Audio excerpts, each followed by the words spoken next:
ప్రస్తుతం గ్రూప్ 1 లో అవకతవకలు జరిగాయంటూ కూడా ప్రెస్ క్లబ్ లో సమావేశం అయ్యారు నిరుద్యోగులు. సో ఎందుకు అంటే ఏం అవకతవకలు జరిగినాయి, ఎక్కడ అవకతవకలు జరిగినాయి, ఆల్రెడీ రిజల్ట్స్ కూడా రావడం అనేది జరిగింది. గ్రూప్ 2 గ్రూప్ 3 కూడా రిజల్ట్స్ వచ్చినాయి కదా, ఎక్కడ అంటే డౌట్ వస్తుంది మీకు? ఎక్కడ డౌట్ వస్తుందంటే sir, group 1 group 2 group 3 result ఇచ్చారు కానీ గ్రూప్ 1 జిఆర్ఎల్ ఇవ్వలేదు. రీకరెక్షన్ అనేటువంటిది కాకుండా అదే రీకౌంటింగ్ అనేటువంటిది పెట్టారు. జిఆర్ఎల్ ఇవ్వకుండా మీరు రీకౌంటింగ్ పెట్టడం వల్ల ఎవరెవరికి ఎక్కువ మార్క్స్ వస్తున్నాయి, ఎవరెవరికి ఇంక్రీజ్ అయింది అనేటువంటిది తెలియదు కదా. మీరు ఫస్ట్ జిఆర్ఎల్ ఇవ్వాల్సింది. గ్రూప్ 2 గ్రూప్ 3లో జిఆర్ఎల్ ఇచ్చారు కానీ గ్రూప్ 1లో ఇవ్వలేదు. మీరు ఫస్ట్ టాప్ 500 ఎవరెవరు ఉన్నారు అనేటువంటిది ఖచ్చితంగా తెలియజేయాలి.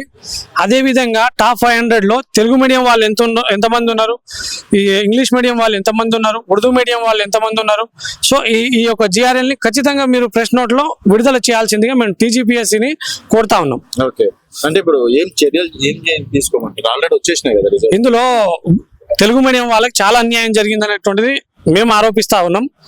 ఈ తెలుగు మీడియం అభ్యర్థులు టాప్ 500లో చాలా తక్కువ మంది ఉంటారు.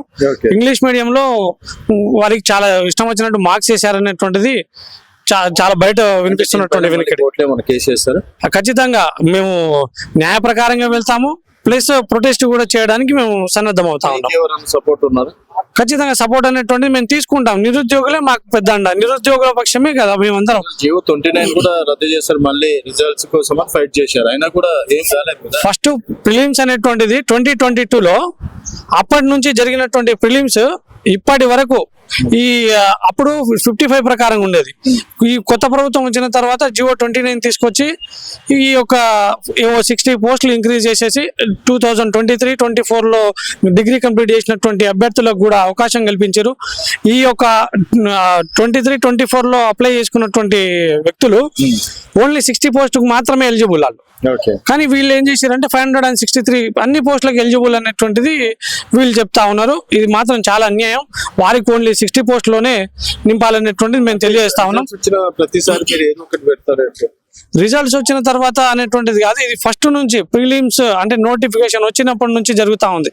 జియో 29 మీద ఫస్ట్ నుంచి ఎన్నో కేసులు వేసాం, 30+ కేసెస్ వేసినాం. కానీ ఇప్పటివరకు ఆలస్యం వచ్చిందని చెప్పి కోర్టులలో కూడా మేము లాస్ అవుతా ఉన్నాం. ఓకే, మరి ఇప్పుడు గవర్నమెంట్కి ఏం చెప్తున్నాం? గవర్నమెంట్కి తెలియజేస్తా ఉన్నాం, ప్లస్ టీజీపీఎస్సీ కూడా తెలియజేస్తా ఉన్నాం. ఈ యొక్క తెలంగాణ టీజీపీఎస్సీ నిర్వహించినటువంటి అన్ని ఎగ్జామ్స్ పైన జ్యుడిషియరీ ఎంక్వైరీ చేయాలి. ఈ సిబిఐ ఎంక్వైరీ అనేటువంటిది ఖచ్చితంగా మీరు ప్రిలిమ్స్ నుంచి ఇప్పుడు మెయిన్స్ వరకు అన్ని దాంట్లలో ఏం అవకతవకలు జరిగినాయో బయట ప్రపంచానికి తెలియజేయాల్సిందిగా కోరుతా ఉన్నాం.